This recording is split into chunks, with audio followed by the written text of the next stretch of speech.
My name is Inverna Toland, and I'm 29 years old. Have you ever been banned from your own family's event because of your job? Not because you committed a crime or caused a scandal, but simply because of how you earn your living? That's exactly what happened to me at my stepmother's charity gala, where 500 of the city's elite gathered to celebrate philanthropy and compassion. The irony wasn't lost on me. What Victoria didn't know was that the man funding her entire event, the CEO she desperately needed to impress, was someone much closer to me than she could have ever imagined. Sometimes the people who should protect you become the ones you need protection from. If you're watching this, please subscribe and let me know where you are watching from. Let me tell you how one night changed everything. The Laurent Hotel ballroom sparkled with the kind of elegance that cost more than most people's annual salaries. Crystal chandeliers cast dancing lights across 500 guests in designer gowns and custom tuxedos. This was Victoria's crown jewel, the annual Toland Foundation Charity Gala, where the wealthy gathered to write checks and feel good about themselves. I adjusted my crisp white server's uniform, the one from La Bernardine, the Michelin-starred restaurant where I worked. We'd been hired to cater the event, and I'd specifically requested to work the floor instead of staying in the kitchen. Maybe it was masochistic, but I wanted to see the world Victoria had systematically excluded me from for 5 years. The Laurent Hotel ballroom had never felt colder than that moment when Victoria spotted me. Her champagne flute stopped halfway to her lips. The color drained from her perfectly made-up face, leaving her looking like she'd seen a ghost, which, in a way, she had. The stepdaughter she'd erased from the family narrative was standing in her precious ballroom, holding a tray of canapes. Cassandra, my stepsister, leaned toward her mother, whispering urgently. Even from across the room, I could see her gesture in my direction, her diamond bracelet catching the light. The same bracelet she'd received for her birthday last month. The party I hadn't been invited to, of course. Victoria's recovery was swift. She straightened her spine, plastered on her charity gala smile, and began moving through the crowd toward me with the determination of a heat-seeking missile. But she wasn't coming to greet me. No, I recognized that look. It was the same one she'd worn when she told my father that perhaps Inverna would be more comfortable celebrating Christmas with her restaurant friends. Two security guards in black suits suddenly appeared near the entrance, and Victoria's assistant was already speaking rapidly into his phone. The other servers continued their rotations, oblivious to the family drama about to unfold. A string quartet played Mozart in the corner, their elegant notes a stark contrast to the tension building in my chest. My phone vibrated in my pocket, a violation of our strict no-phones policy during service, but I'd made an exception tonight. I didn't check it, but I knew who it was. He always had impeccable timing. The room buzzed with conversation about donation goals and tax write-offs, but I kept my eyes on Victoria as she approached. 5 years of being deemed not quite right for the Toland family image was about to come to a head, and I was ready for it.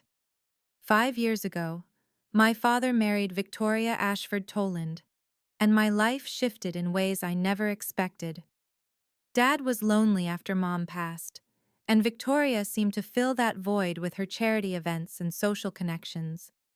I was halfway through my MBA at the time, on track for the corporate life everyone expected.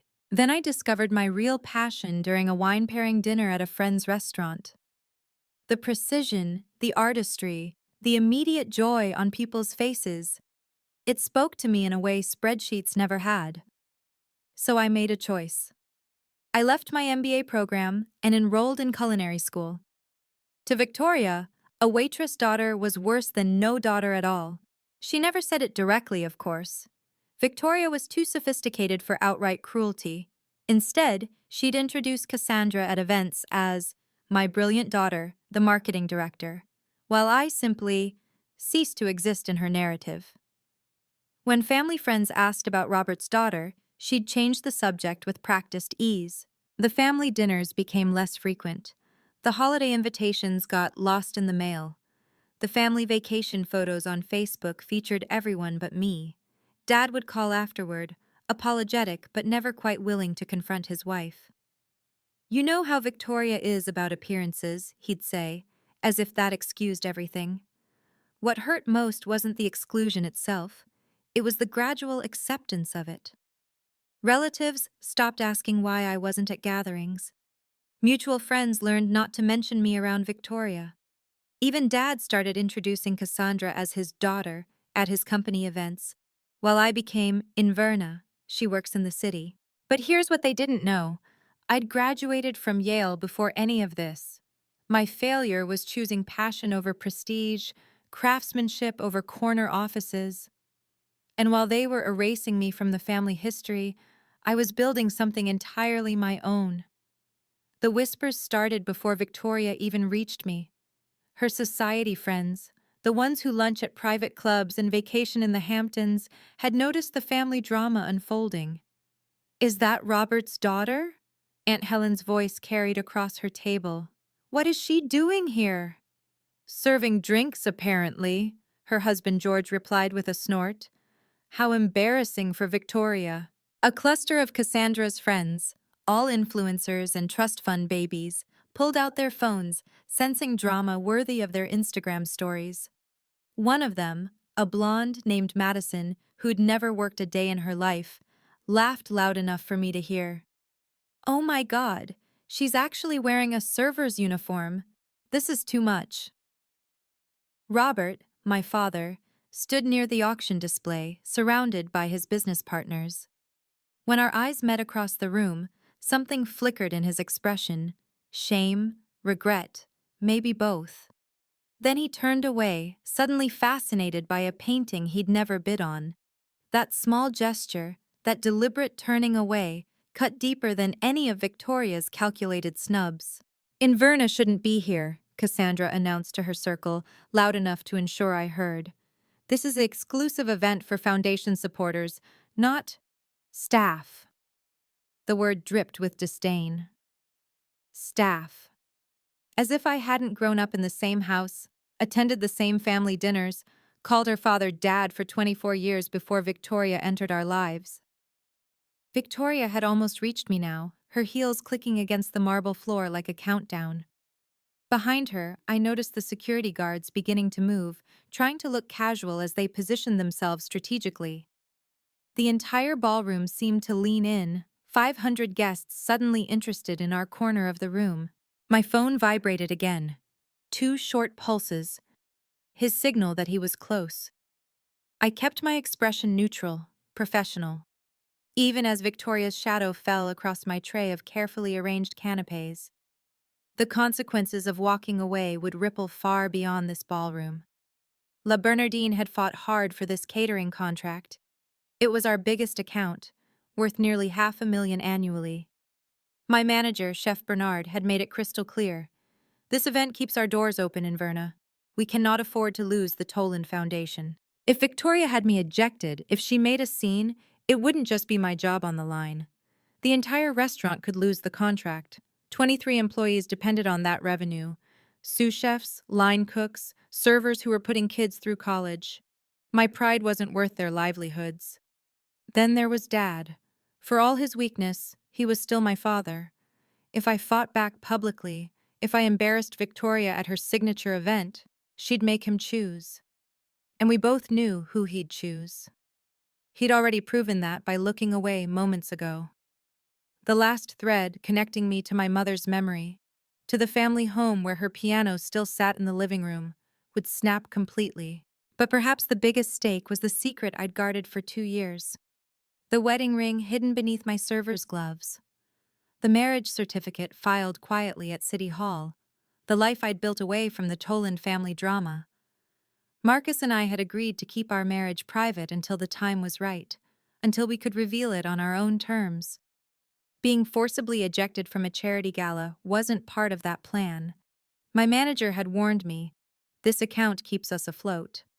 Yet standing there, watching Victoria marshal her forces to humiliate me once again, I wondered if some things were worth more than money. The other servers were beginning to notice the tension, casting worried glances my way. One wrong move, one moment of defiance, and everything could crumble. Victoria raised the microphone she'd somehow procured from the stage. Her voice rang out across the ballroom, silencing conversations mid-sentence. Ladies and gentlemen, we have a small security matter to address. 500 heads turned in unison, champagne flutes paused midway to lips. The string quartet faltered, then stopped entirely. In the sudden silence, every breath seemed amplified. Nothing to worry about, Victoria continued, her tone suggesting the opposite. Just a minor issue with someone who shouldn't be here. Her eyes never left mine as she spoke, cold and triumphant. The weight of 500 stares pressed down on me.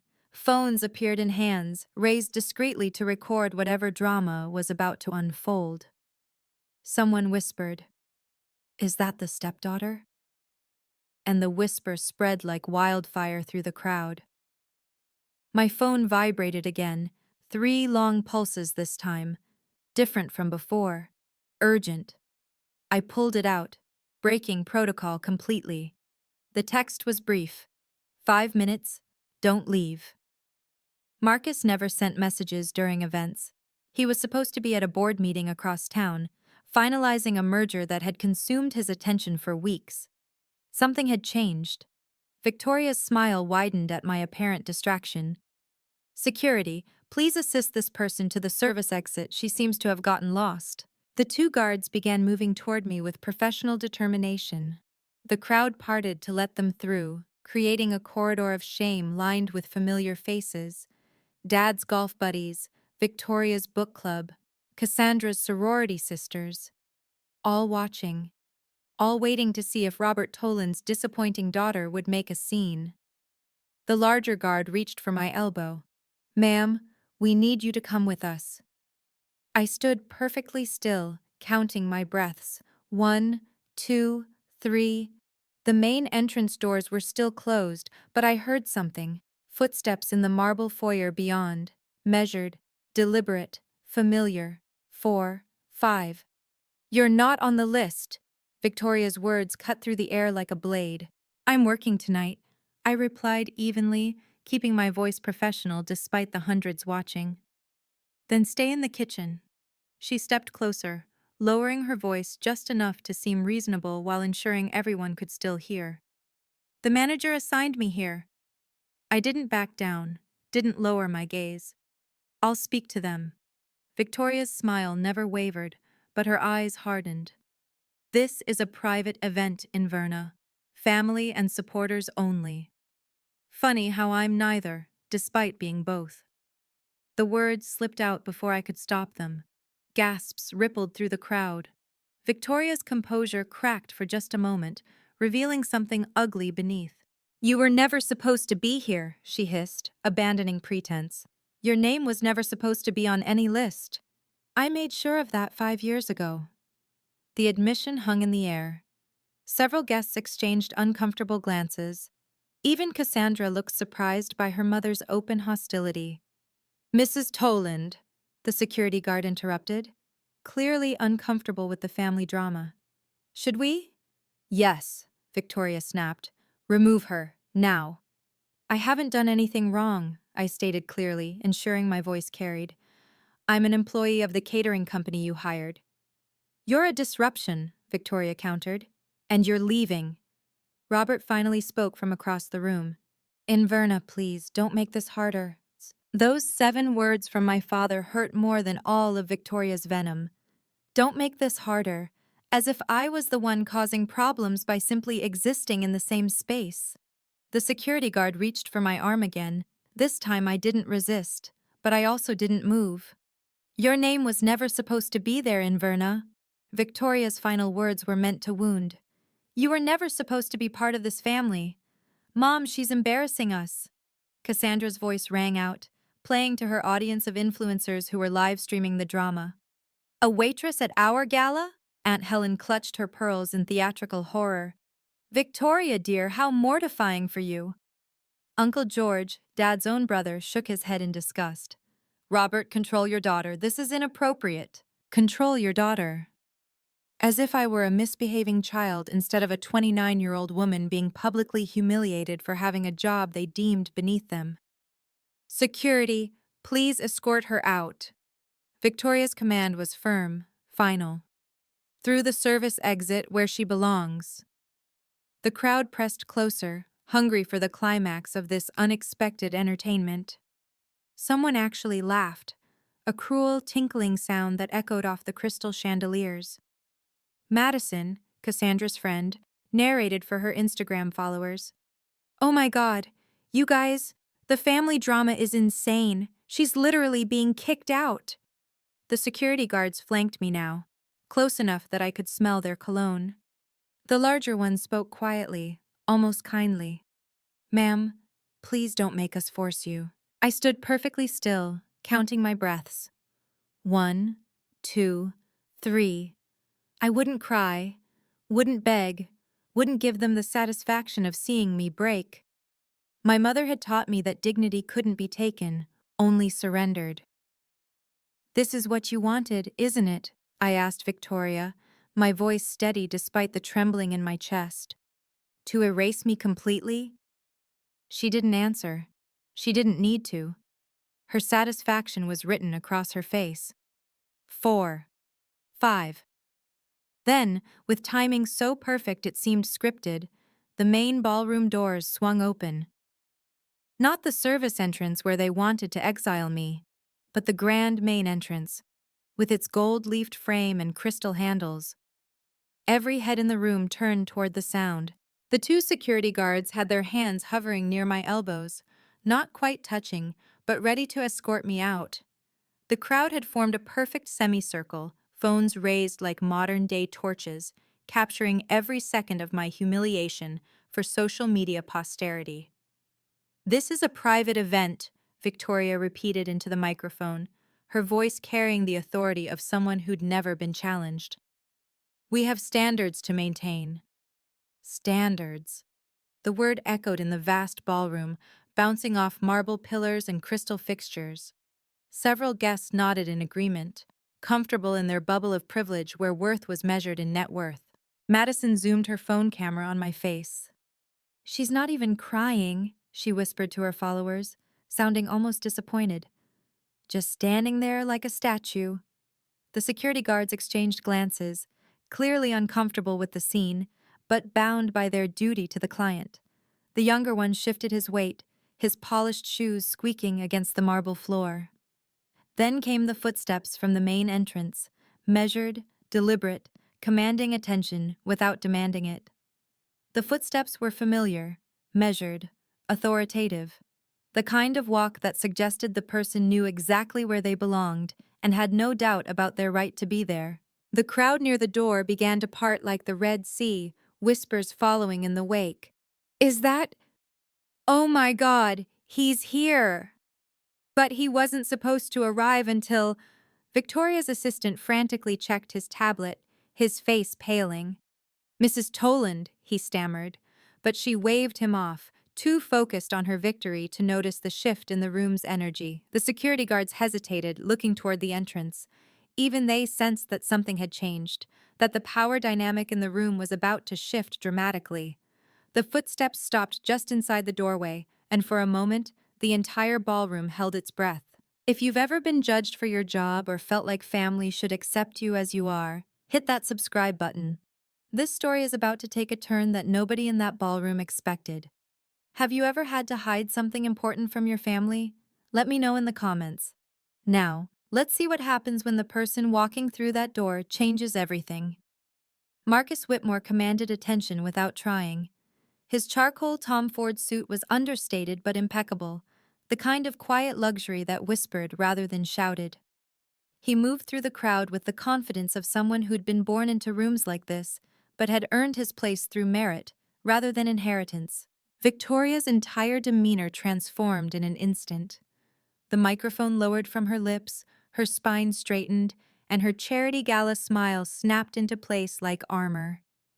"Mr. Whitmore, what an honor!" Her voice dripped honey where moments before it had dripped venom. "We weren't expecting you until the auction." But Marcus didn't look at her. His dark eyes swept across the ballroom with the practiced ease of someone who could read a room in seconds. The cluster of phones recording, the security guards flanking me, the crowd hungry for drama. His gaze found mine across the sea of designer gowns and tuxedos, and something flickered in his expression. Not surprise, he knew exactly what he was walking into. He'd probably watched it unfold from the lobby cameras on his phone. "Mrs. Toland," he said, his voice carrying without effort. "I see you have a situation here." Victoria's face transformed from triumph to desperate hospitality. The most powerful man in the room, the one whose company's $50 million commitment over 5 years made her gala possible, had arrived at the worst possible moment. Or perhaps, from my perspective, the perfect one. "Just a minor misunderstanding," she chirped, gesturing for the security guards to step back. "Nothing to concern yourself with." But Marcus was already walking toward us, each step deliberate. The crowd parted for him the way they'd parted for the security guards, but with reverence rather than curiosity. He wasn't looking at Victoria anymore. He was looking at me. Marcus stopped 3 feet from our uncomfortable tableau, his presence immediately shifting the dynamic. The security guards instinctively stepped back, responding to an authority that had nothing to do with physical intimidation and everything to do with power. His gaze moved from my face to my left hand, lingering for a fraction of a second on the thin gold band barely visible beneath my server's glove. Anyone watching would have missed it, but I saw the muscle in his jaw tighten, the only sign of his carefully controlled anger. "Let me introduce you to," Victoria began, but Marcus raised his hand slightly, a gesture so subtle yet effective that she stopped mid-sentence. "I see you have a situation here," he repeated, his tone conversational, but with an edge that made several nearby guests take an involuntary step back. "Someone being removed from your event?" Victoria's laugh was nervous, tinkling like broken glass. "Oh, just a small staffing confusion. This person," she couldn't even say my name, "isn't supposed to be in the main ballroom." Interesting. Marcus's eyes never left mine. "And why is that?" The question hung in the air like a challenge. Victoria glanced between us, and for the first time tonight, uncertainty flickered across her face. Something about the way Marcus was looking at me, the way he'd positioned himself between me and the security guards, didn't fit the script she'd written. She's just catering staff," Cassandra supplied helpfully, missing every social cue that would have told her to stay quiet. "We have standards about who mingles with our donors." "Standards," Marcus repeated, tasting the word like wine he was about to send back. "Tell me more about these standards." His eyes lingered on my left hand for a fraction of a second. The wedding ring I'd hidden under my glove seemed to burn against my skin. "Just a small misunderstanding," Victoria said, her voice pitched higher now, desperate to regain control. "This person isn't supposed to be here." "She's just the help, Mr. Whitmore," Cassandra added with a dismissive wave, still filming everything for her followers. "My stepsister thinks she can crash our events just because she's related to us." The words hung in the air like a confession. Several guests exchanged uncomfortable looks. Even they could sense Cassandra had said too much. "Your stepsister," Marcus said slowly, as if tasting each word, "who you're having security remove." "She's embarrassing the family," Aunt Helen chimed in, emboldened by mob mentality. "Showing up here in a server's uniform, trying to pretend she belongs." "The girl's a waitress," Uncle George added with undisguised contempt. "Has been for years. Dropped out of her MBA program to play with food." Each word was another nail in their coffin, though they didn't know it yet. The crowd leaned in, sensing the tension but not understanding its source. Madison zoomed her camera on Marcus's face, then mine, then back again. "Just the help?" Marcus's voice was dangerously quiet now. A few board members who knew him well enough took involuntary steps backward. They'd heard that tone in hostile takeover meetings. Then, unexpectedly, he laughed. Not a warm laugh, but the kind that made the temperature in the room drop several degrees. "Just the help," he repeated, shaking his head. "Mrs. Toland, you really have no idea who you're throwing out of your event, do you?" Victoria's smile faltered completely now. I don't understand what you mean. No, Marcus agreed, his voice carrying to every corner of the silent ballroom. You really don't. The entire room held its breath, waiting for whatever revelation was about to detonate Victoria's carefully constructed world. Mrs. Toland, do you know who this woman is? Marcus's question cut through the silence like a scalpel. Victoria's chin lifted defiantly. Unfortunately, yes, my husband's daughter from his first marriage. No. Marcus took a step closer to me, his presence warm and solid. Do you really know who she is? Confusion rippled through the crowd like a stone dropped in still water. Victoria's eyes darted between us, her social antenna finally picking up signals she'd been too arrogant to notice before. The way Marcus had positioned himself, the way he looked at me, the way his hand had clenched when the security guards touched my arm. What do you mean?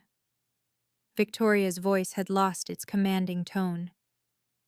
I'm asking if you know anything about her beyond your prejudices, Marcus continued, his voice carrying that dangerous calm that preceded corporate bloodbaths. Do you know where she graduated from, what she's accomplished, who she is beyond your narrow definition of success? She's a waitress, Cassandra supplied unhelpfully, still not reading the room. She serves food for a living. She serves food at La Bernardine, Marcus corrected, one of 7 restaurants in the city with 3 Michelin stars. Do you know how difficult it is to even get hired there? The crowd murmured. Several food enthusiasts in the audience looked at me with new interest. La Bernardine had a 6-month waiting list, and dinner for 2 cost more than most mortgage payments. Victoria's smile faltered. What does it matter where she— It matters, Marcus interrupted, because you're about to learn exactly who you've been humiliating for the past 20 minutes. I looked at Marcus and gave him the smallest nod. Permission. It was time. Then let me introduce you properly, he said, and the ballroom seemed to hold its breath. Marcus moved to stand beside me with the fluid grace of a dancer, each movement deliberate and meaningful. When he took my hand in full view of 500 guests, the gesture was both tender and declarative, a claim, a protection, and a challenge all at once. Gasps erupted across the ballroom like fireworks. Someone dropped a champagne flute. It shattered against the marble, the sound sharp in the stunned silence that followed. What? What are you doing? Victoria's voice cracked, her composure finally shattering like that champagne glass.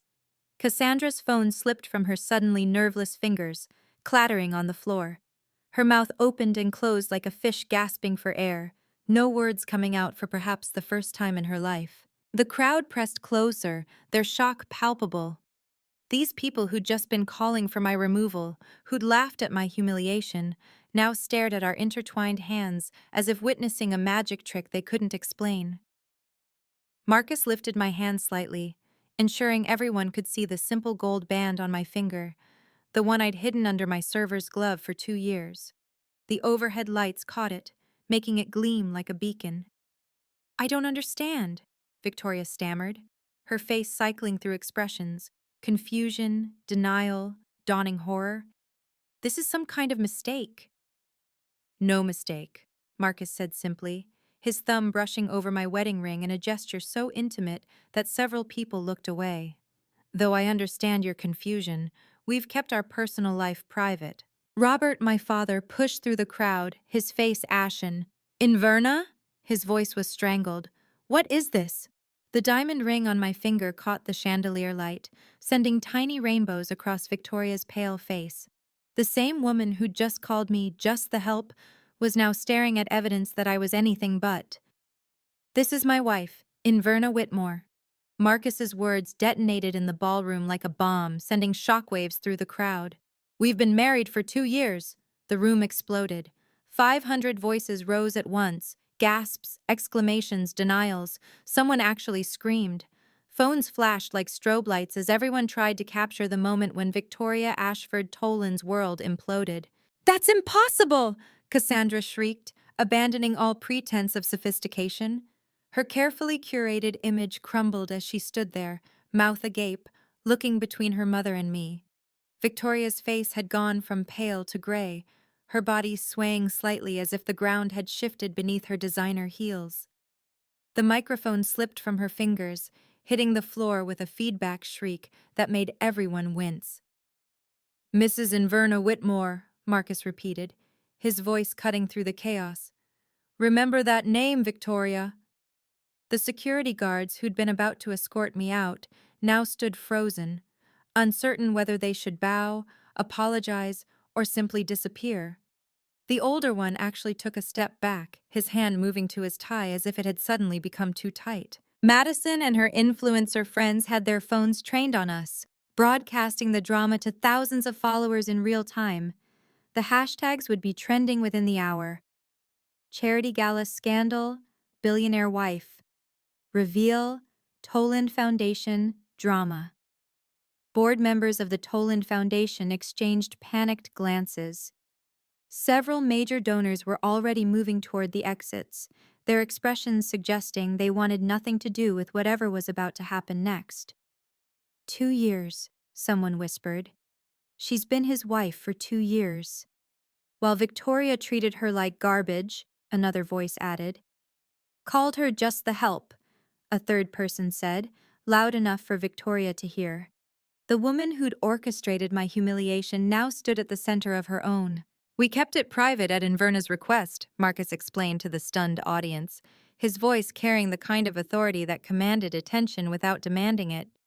She wanted to succeed on her own merits, without anyone assuming she'd gotten opportunities because of my name. He pulled out his phone with his free hand, swiping to a photo that he held up for those closest to see. Our wedding certificate, dated 2 years ago, filed quietly at City Hall on a Tuesday afternoon when we'd decided we didn't want to wait another day to start our life together. "But I won't stand by while she's humiliated," he continued, his voice hardening, "especially by people who should have celebrated her achievements instead of diminishing them." Victoria stammered, her usual eloquence destroyed. We didn't. How could we have known?" "You could have known by asking," Marcus replied. "By showing interest in her life instead of systematically excluding her. By recognizing that she owns 50% of La Bernardine, where she chooses to work service because she loves the craft, not because she has to." Another wave of gasps. La Bernardine, the restaurant with a 6-month waiting list, where a tasting menu cost $800 per person. I wasn't just a waitress there. I was an owner. "She's a James Beard Award nominee," Marcus continued, each revelation another nail in Victoria's social coffin. "She graduated summa cum laude from Yale before you even met her. She speaks 4 languages and could have worked at any Fortune 500 company, but she chose to follow her passion instead." Robert looked like he'd been punched. "Inverna, why didn't you tell me?" "When would I have told you, Dad?" I finally spoke, my voice steady. "During the family dinners I wasn't invited to, the holidays I spent alone, the 5 years you let her erase me." "About our sponsorship contract."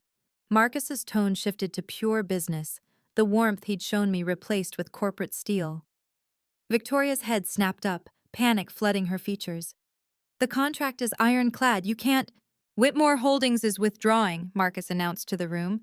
"Effective immediately." "You can't!" Victoria's voice cracked with desperation.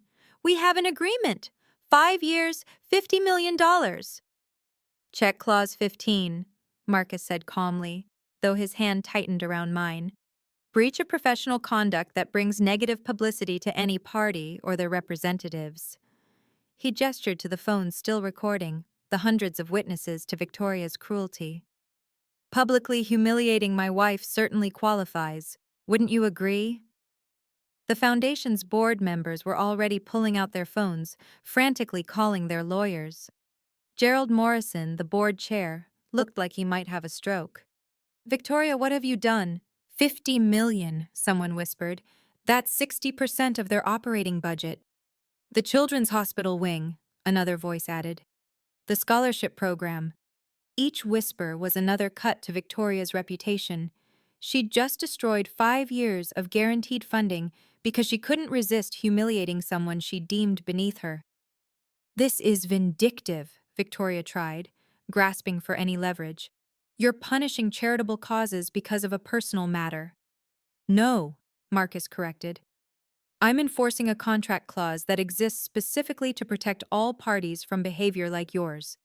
Besides, Whitmore Holdings will redirect those funds to other charities, ones that understand the value of treating all people with dignity. 3 other major donors were already approaching Marcus, their expressions making it clear they were reconsidering their own commitments. If Whitmore was out, they wanted to know why. If Whitmore's out, we're reconsidering too, Harrison Banks announced, loud enough for everyone to hear. Victoria's empire was crumbling in real time. Can you imagine the look on Victoria's face? If you've ever wanted to see someone who judged you eat their words, smash that like button. This next part shows exactly what happens when you burn bridges with the wrong person. What would you have done in my position? Reveal it immediately or wait like I did? Comment below and don't forget to subscribe for more stories about standing up for yourself with class. Marcus pulled out his phone and called his legal team, deliberately putting it on speaker so everyone could hear. The room fell silent except for his voice and the tinny response from his chief counsel. Jennifer, I need you to cancel all Toland Foundation contracts immediately. All of them, sir? The lawyer's voice was crisp, professional. That's 5 years of commitments totaling $50 million. All of them, Marcus confirmed. Cite Clause 15, breach of professional conduct. I'm sending you video evidence now. Several people were already uploading their recordings, the scandal spreading across social media in real time. The Toland Foundation's reputation, built over 20 years, was being destroyed in 20 minutes. Other sponsors began stepping forward. Harrison Banks from Banks Industries approached, followed by Margaret Chen from Chen Technologies and David Kumar from Kumar Pharmaceuticals. If there's a culture problem at the foundation, Banks announced, we need to reassess our involvement. Agreed, Chen added, looking directly at Victoria. We donate to organizations that reflect our values. This display suggests a serious misalignment. The murmuring grew louder. 3 more sponsors meant another $30 million in jeopardy. The foundation's entire budget was evaporating because Victoria couldn't treat her stepdaughter with basic human decency. Kumar pulled out his phone. I'm calling an emergency meeting of the Donor Advisory Council. This needs to be addressed immediately. Victoria swayed on her feet, gripping the edge of a table for support. This is ridiculous. You're destroying 20 years of charitable work over a family dispute. No, Marcus corrected coldly. You destroyed it the moment you decided someone's worth was determined by their job title, the moment you used your position to humiliate someone you considered beneath you. Board members were already huddling in corners, whispering about emergency protocols and damage control. The gala meant to celebrate philanthropy had become its funeral. Please, let's discuss this privately, Victoria pleaded, abandoning all pretense of control. Her perfect makeup was cracking, mascara smudging as tears threatened. Like how you privately humiliated my wife? Marcus asked, his voice carrying across the silent ballroom. In front of 500 witnesses? I finally spoke, my voice calm but firm. Victoria, you made your choice. You chose image over family, status over substance. You could have told us, she said desperately, if we'd known who you married. That's exactly why we didn't tell you, I interrupted. Because it shouldn't matter who I married. You should have treated me with respect regardless. I learned from you, Victoria, I continued, meeting her gaze steadily. Image is everything, right? Well, now everyone can see your true image. Cassandra tried to approach me, her hands outstretched in supplication. Inverna, please, we're family. You can't let him do this. Family? I asked quietly. Was I family when you told everyone I was just the help? When you filmed my humiliation for your Instagram followers? She flinched as if slapped. I didn't mean... You meant every word, I said simply. You just didn't expect consequences. The board members had finished their hushed conference. Gerald Morrison stepped forward, his face grave. Victoria, we need to discuss your position as chair immediately. This incident has created a crisis of confidence in the foundation's leadership. You can't remove me, Victoria's voice pitched toward hysteria. I built this foundation. And you may have just destroyed it, Morrison replied coldly. The emergency board meeting is tomorrow at 9 a.m. I suggest you bring legal counsel. Robert finally found his voice. Inverna, please, don't do this. Think of all the good the foundation does. I am thinking of it, Dad. That's why it deserves better leadership. The board members converged on Victoria like sharks scenting blood. Gerald Morrison's voice cut through the chaos. We need an emergency meeting, tonight. This is a disaster for the foundation, another board member, Patricia Wells, said loudly enough for everyone to hear. 20 years of reputation destroyed in one evening. More sponsors approached Victoria, their intentions clear before they even spoke. We'll be reviewing our commitments, they said, one after another, like dominoes falling. Cassandra made one last desperate attempt at damage control. Inverna, I'm sorry. I didn't mean those things. Please, can we talk? Your apology is 5 years too late, Cassandra. I turned away from her, feeling Marcus's supportive presence beside me. The security guards who'd been about to throw me out now stood awkwardly at the edges of the drama, clearly wishing they could disappear. The older one actually approached Marcus. Sir, we had no idea. We were just following Mrs. Toland's orders. I know, Marcus said simply. You were doing your job. Unlike Mrs. Toland, I don't blame people for that. The pointed comment made Victoria flinch. She stood in the center of the ballroom she'd ruled just minutes ago, now abandoned by allies who sensed the shifting power dynamic. Waiters from La Bernardine, my colleagues, began to gather around me, their expressions showing a mix of shock and fierce pride. They'd watched me face this humiliation with dignity, and now they witnessed my vindication. Should we continue service? My manager, Chef Bernard, asked quietly. He'd emerged from the kitchen, having heard the commotion. I looked at the chaos around us, board members arguing, sponsors leaving, Victoria standing alone in her designer gown like a queen without a kingdom. No, I said clearly. La Bernardine is withdrawing from this event, effective immediately. The next morning, the scandal was everywhere. Charity Gala, disaster foundation chair humiliates billionaire's wife, ran across the business section of the Times. The social media clips had gone viral overnight, with millions of views and counting. The foundation held its emergency board meeting at 9 a.m. sharp. By 9:47, Victoria Ashford Toland was no longer chair. By noon, she'd been removed from the board entirely. The vote was unanimous. The foundation's losses were staggering. Beyond Whitmore Holdings' $50 million, 6 other major sponsors pulled their funding. Total damage, $120 million over 5 years. The Children's Hospital wing was postponed indefinitely. The scholarship program cut by 70%. Cassandra's carefully curated image imploded along with her mother's.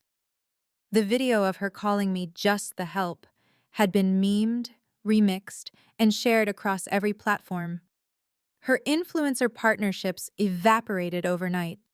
Brands didn't want to be associated with someone who'd become the internet's poster child for entitled cruelty. Then came the personal fallout. Cassandra's fiancé, Thomas Wellington III, called off their engagement 3 days later. His family's old money sensibilities couldn't tolerate the scandal. We have standards to maintain, his mother told the press, echoing Victoria's own words with bitter irony. The society pages that had once celebrated Victoria now dissected her downfall with barely concealed glee. From philanthropy queen to pariah, the Victoria Toland story became the most read article in the Chronicle's history. Her charity luncheon friends distanced themselves immediately. The country club quietly suggested she take a temporary leave of absence. The museum board she'd served on for a decade found a polite reason to request her resignation. In trying to protect her image by excluding me, Victoria had destroyed everything she'd spent 20 years building. The irony wasn't lost on anyone. 3 days after the gala, my phone rang at 7 a.m. Dad. Inverna, can we talk? Just the two of us? We met at Mom's favorite coffee shop, the one near our old house where she used to take me for hot chocolate after piano lessons. He looked older, defeated, sitting in the corner booth we'd claimed as ours 20 years ago. "I'm sorry I didn't stand up for you," he said without preamble. "I was a coward." The words hung between us like a bridge waiting to be crossed. I'd imagined this conversation 1,000 times, but now that it was here, I felt strangely calm. "Yes, you were," I agreed simply. No point in softening the truth now. He flinched but didn't defend himself. I told myself I was keeping the peace, that it would blow over, that Victoria would eventually come around. "Did you really believe that?" "No." The admission seemed to physically pain him. "I knew what she was doing. I was afraid of being alone again after your mother died." "So you chose her comfort over mine?" "Yes." Tears ran down his face, and he didn't wipe them away. "And I lost you because of it. The truth is, Inverna, I lost the best part of our family when I let Victoria erase you. Dad, I needed you to choose me just once." "I know, God, I know. Can you ever forgive me?" I looked at this man who'd raised me, who'd taught me to ride a bike and had walked me down the aisle at my secret wedding, because despite everything, I'd still wanted my father there. "I can try," I said finally, "but Victoria can't be part of this. If you want a relationship with me, it's just us." "She's moving out," he said quietly. "The divorce papers were filed yesterday." Life after the gala felt surreal but authentic in a way it hadn't been for years. I still worked service at La Bernardine 3 nights a week, but now I did it openly, without hiding my wedding ring or pretending to be someone I wasn't. My colleagues treated me differently, not with the deference I'd feared, but with a deeper respect. They'd seen me face humiliation with dignity and come through it without losing myself. "You could have destroyed her from day one," my fellow server Antoine said one evening, "but you waited. You let her show her true colors." "I never wanted to destroy anyone," I replied, polishing wine glasses for the evening service.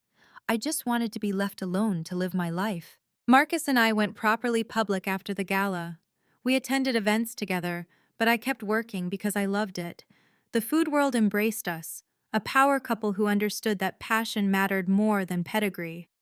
The James Beard Award nomination I'd kept quiet about became public knowledge. Food and Wine magazine did a profile. The billionaire's wife who chooses to wait tables. But the story wasn't about Marcus. It was about my journey, my achievements, my choice to follow passion over convention. Chef Bernard promoted me to service director, a role that let me train new servers while still working the floor. "You understand service at a level most people never reach," he said. "Because you understand that serving others is a privilege, not a humiliation." Marcus supported every decision. "I fell in love with the woman who chose happiness over status," he reminded me one evening as we prepped for service together, him helping as a volunteer runner, just for fun. "Why would I want you to change now?" I never needed their approval. I needed my own. 6 months after the gala, my phone buzzed with a text from an unknown number. But I recognized the writing style immediately. Formal, carefully worded, desperate. "Inverna, I hope this message finds you well. I've had time to reflect on my actions and realize how wrong I was. I would very much appreciate the opportunity to apologize in person and perhaps start fresh. Could we meet for coffee? Victoria." I stared at the message for a long time. The woman who'd tried to erase me from existence now wanted to reconcile. Marcus found me in our kitchen, phone in hand. "She wants to meet," I said simply. "What do you want?" he asked, knowing better than to influence my decision.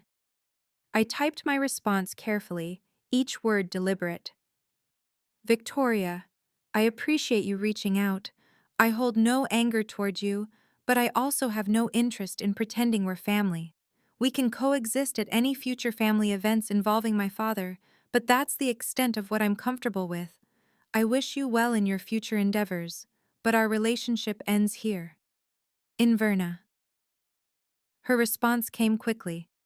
"Please reconsider. I've changed."